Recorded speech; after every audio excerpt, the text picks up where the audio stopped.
Welcome to Bhavitha Santosh economy app. ఈ app ద్వారా రాబోయే గ్రూప్ 1 to 3 నోటిఫికేషన్స్కి గాను ఎకానమీ లైవ్ క్లాసెస్ కండక్ట్ చేయడం జరుగుతుంది.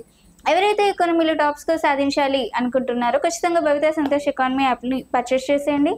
యాప్ ప్రైస్ వచ్చి ఓన్లీ 499 రూపీస్ అండ్ ఇందులో టెస్ట్ సిరీస్ కూడా అవైలబుల్గా ఉన్నాయి ఓన్లీ 99 రూపీస్కి. కాబట్టి ఖచ్చితంగా పర్చేస్ చేసేయండి. అండ్ భవితా సంతోష్ ఎకానమీలో త్వరలో జనరల్ స్టడీస్కి సంబంధించి అన్ని రకాల టెస్ట్ సిరీస్ కూడా అవైలబుల్లోకి రానున్నాయి. అలాగే జూన్ 1 నుంచి భవితా సంతోష్ ఎకానమీలో డైలీ కరెంట్ అఫైర్స్ అనేవి తెలుగు మరియు ఇంగ్లీష్ మీడియంలో కూడా అవైలబుల్లోకి రానున్నాయి. కాబట్టి అందరూ కూడా భవితా సంతోష్ ఎకానమీ ఛానల్ని సబ్స్క్రైబ్ చేయండి అండ్ యాప్ని పర్చేస్ చేసేయండి. అండ్ ఈరోజు డైలీ కరెంట్ అఫైర్స్లో భాగంగా కరెంట్ ఇష్యూస్ అండ్ న్యూస్కి సంబంధించి సేకరించిన సమాచారాన్ని మీ ముందుకు తీసుకురావడం జరిగింది. మరి కరెంట్ న్యూస్ అండ్ ఇష్యూస్కి సంబంధించి కొన్నింటి గురించి మనం మాట్లాడుకుందాం. దాంట్లో బూకర్ పురస్కారానికి ప్రఖ్యాతగా అంతర్జాతీయంగా బూకర్ పురస్కారాన్ని అందుకున్న కన్నడ రచయిత్రి బాను ముస్తాక్.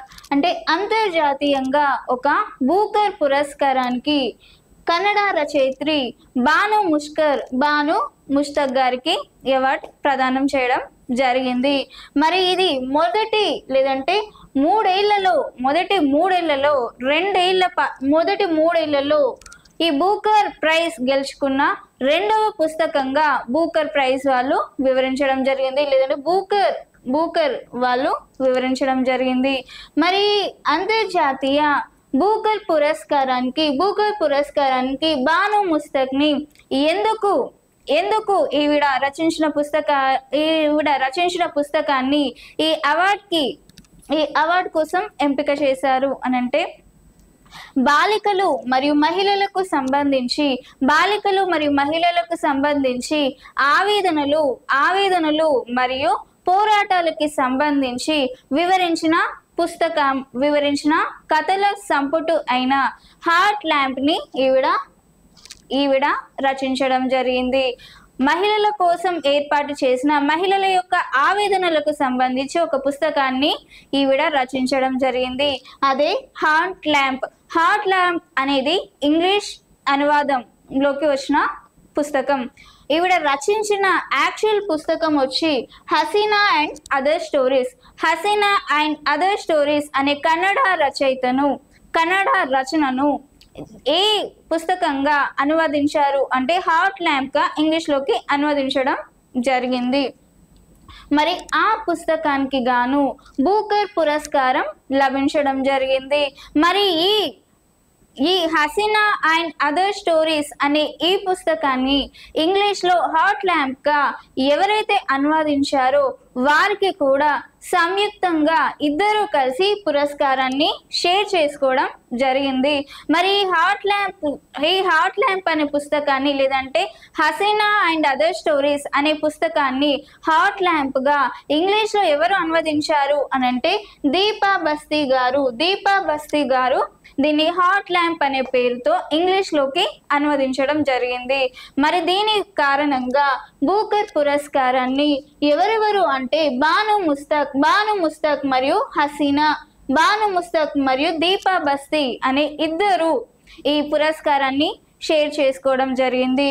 దాదాపుగా ఈ పురస్కారం కింద 57.55 లక్షల నగదును బహుమతిగా ఇవ్వడం జరిగింది. మరి ఈ బహుమతి లేదంటే ఈ నగదును కూడా ఇద్దరు షేర్ చేసుకోవడం జరిగింది. మరి బాలికలు మరియు మహిళల ఆవేదన కోసం ఏర్పాటు చేసిన ఈ పుస్తకంలో దాదాపుగా 12 కథల్లోనే మహిళలకు సంబంధించిన జీవితాలను గురించి వివరించింది అని చెప్పి బూకర్ జ్యూరీ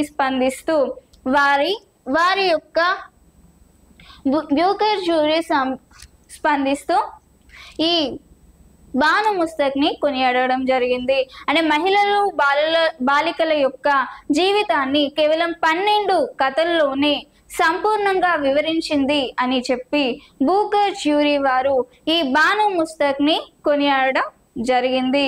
ఈ సందర్భంగా ఈ బాను ముస్తక్ ఈ పురస్కారాన్ని పొందుతూ ఏమని మాట్లాడింది, ఏమని వ్యాఖ్యలు చేసింది అనంటే, ఈ క్షణం ఆకాశాన్ని 1000 మినుగురు పురుగులు ఆవరించినట్లుగా ఉంది అని చెప్పి కూడా వ్యాఖ్యానించడం జరిగింది. మరి ఈ పురస్కారాన్ని ఏ వేదికలో భాగంగా ఇచ్చారు అంటే లండన్ వేదికలో భాగంగా ఇవ్వడం జరిగింది. నెక్స్ట్, మిస్ వరల్డ్ టాలెంట్ ఛాంపియన్గా మిస్ వరల్డ్ పోటీలకి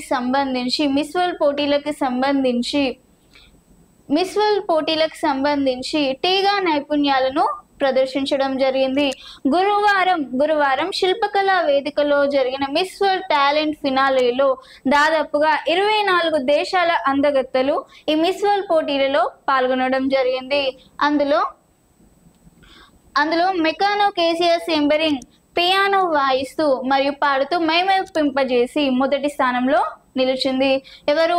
మేనికా కేసియో సెంబరింగ్ అనే ఈవిడ పియానోని వాయిస్తూ పాడుతూ మైమరిపింపజేసి సుమారుగా మొదటి స్థానంలో నిలిచింది. మరి రెండో స్థానంలో మిస్ కెమెరూన్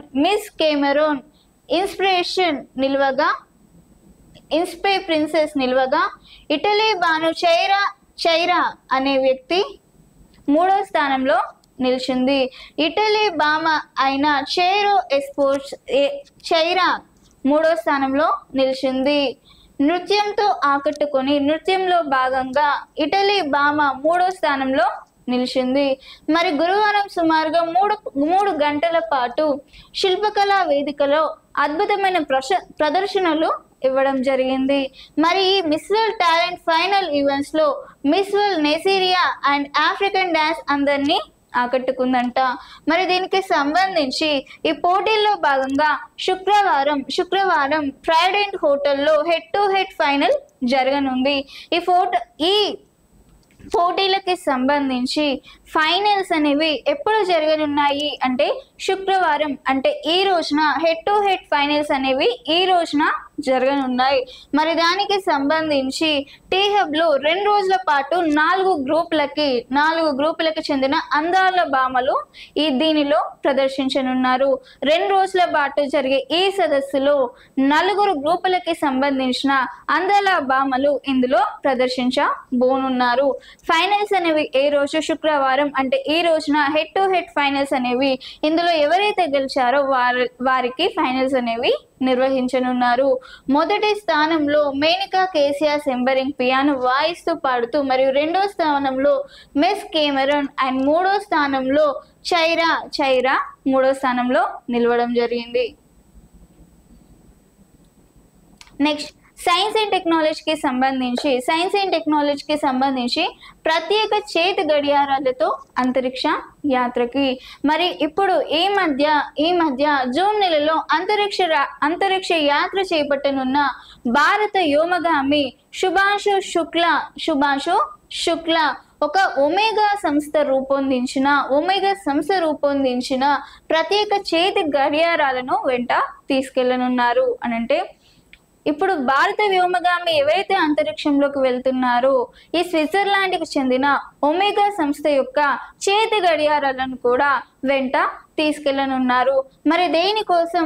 మరి 1965లో చేపట్టిన మానవ సహిత అంతరిక్ష యాత్రల్లో ఈ గడియారాలను వెంట తీసుకెళ్లేందుకు నాసా అనుమతి లభించింది. ఎప్పుడు ఈ గడియారాలను తమ వెంట తీసుకెళ్లడానికి అనుమతి ఎవరు ఇచ్చారు అంటే నాసా ఇచ్చింది. 1965లో భాగంగా చేపట్టిన మానవ సహిత అంతరిక్ష యాత్రల్లో ఈ నాసా అనేది అనుమతి లభించడం జరిగింది. మరి దీనికి సంబంధించి అంతరిక్షంలో అత్యధిక ఉష్ణోగ్రతలు, జీరో గ్రావిటీ మరియు అధిక పీడనం సహా ఎలాంటి వాతావరణ పరిస్థితుల్లో కూడా ఈ గడియారాలు అనేవి పని చేస్తాయంట. మరి 2024లో 18,200 హెక్టార్ల సహజ సిద్ధ అడవులను కోల్పోయిన భారత్. మరి ఈ అడవులకి సంబంధించిన ఇన్ఫర్మేషన్లో దాదాపుగా గత ఏడాదిలో ఈ వ్యవసాయంలో ఎన్ని హెక్టార్ల అడవులను కోల్పోయింది అని అంటే దాదాపుగా 18,200 హెక్టార్ల సహజ సిద్ధ అడవులను కోల్పోయినట్టు వివరించడం జరిగింది. మరి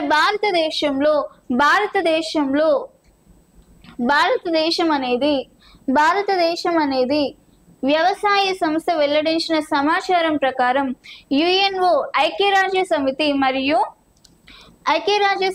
మరియు వ్యవసాయ సంస్థ వెల్లడించిన దాని ప్రకారం 2001 to 15 మధ్య అడవి నిర్మూలన రేటు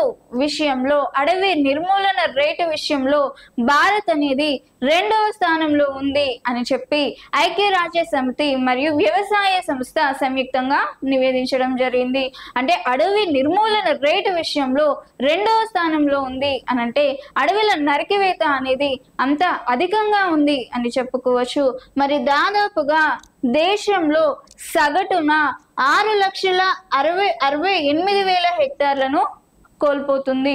అంటే దేశంలో ఒక సంవత్సర కాలంలోనే 6,60,000 హెక్టార్ల అడవి అనేది కోల్పోతుంది అని చెప్పి ఈ సంస్థ ప్రకటించడం జరిగింది. ఈ సంస్థ యుఎన్ఓ మరియు వ్యవసాయ సంస్థ. మరి దీనికి సంబంధించి అత్యధికంగా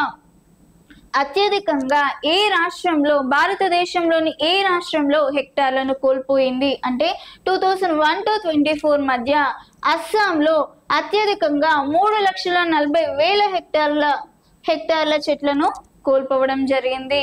ఏ రాష్ట్రంలో అత్యధికంగా చెట్లను కోల్పోయింది అని చూసుకుంటే దాదాపుగా 2001 to 24లో అస్సాంలో 3,40,000 హెక్టార్ల చెట్లను కోల్పోయింది. దీనికి సంబంధించి మరి ఇది అడవులకి సంబంధించిన ఇన్ఫర్మేషన్. అలాగే 4 ఏళ్ల సర్వీస్తోనే జేపీఎస్ల క్రమబద్ధీకరణ అంటే పంచాయతీ రాజ్ కార్యదర్శులకి సంబంధించి పంచాయతీ రాజ్ కార్యదర్శులు అనేవారు సుమారుగా 4 సంవత్సరాల పాటు పని చేస్తేనే గ్రేడ్ 4 పంచాయతీ కార్యదర్శిగా క్రమబద్ధీకరిస్తామని చెప్పి కేంద్ర ప్రభుత్వం ప్రకటించడం జరిగింది. దాదాపుగా 4 ఏళ్ల పాటు సర్వీస్ని నిర్వహించాలి అని చెప్పి ఉత్తర్వులు జారీ చేయడం జరిగింది. మరి అలాగే కలరా టీకాకి సంబంధించి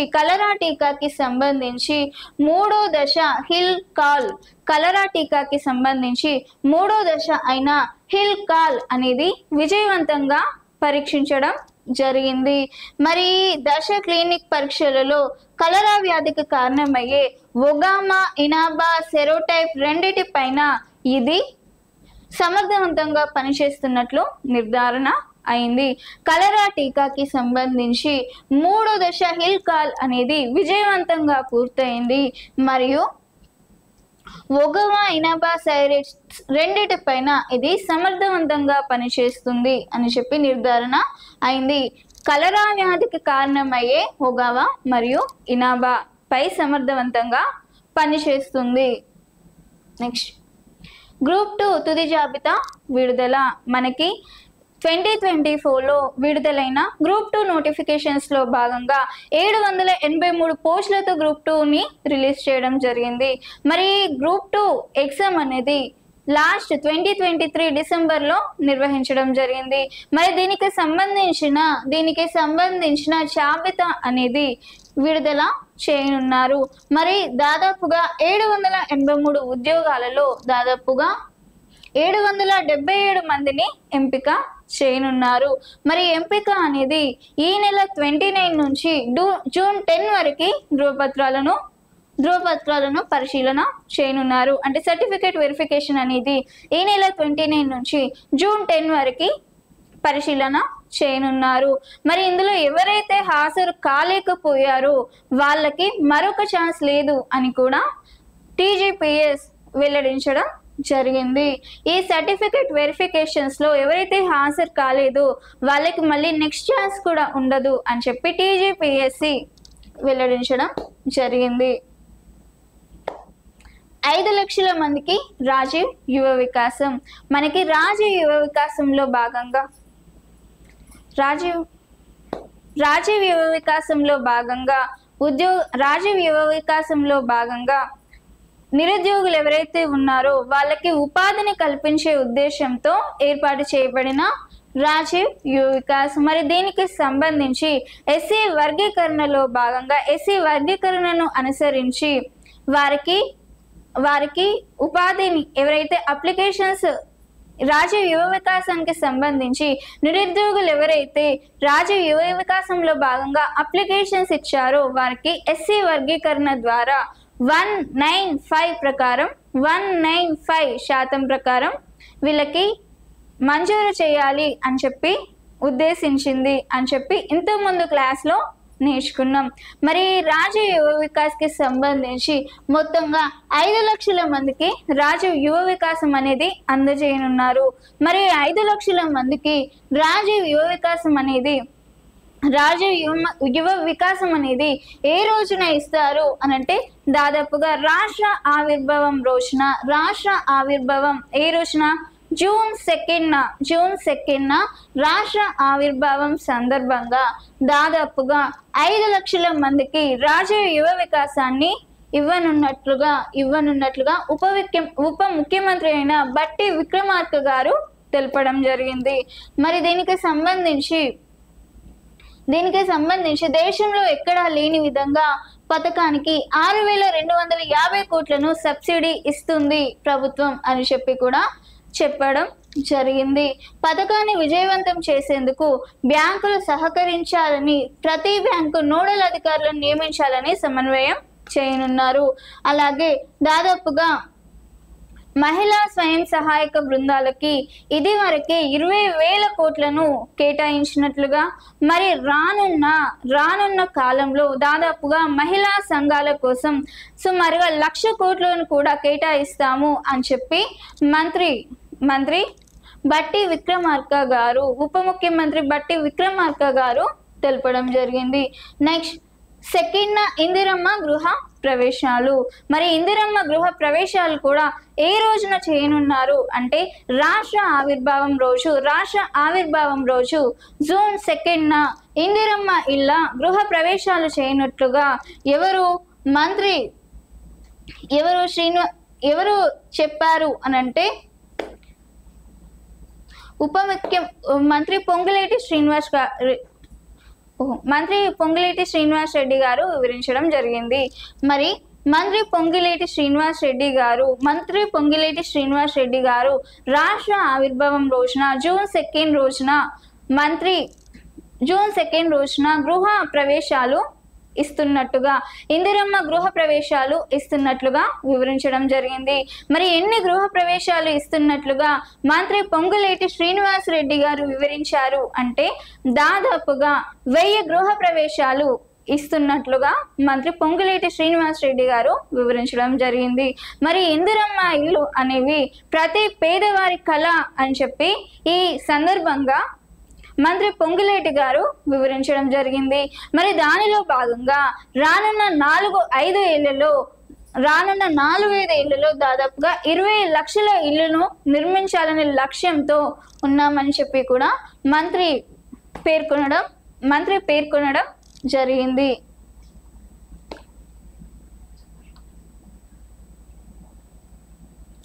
అండ్ నా క్లాస్ మీకు నచ్చుంటే ఖచ్చితంగా వీడియోని లైక్ చేయండి, వీలైనంత మందికి షేర్ చేయండి, అండ్ ఖచ్చితంగా ఛానల్ని సబ్స్క్రైబ్ చేయండి. Thank you.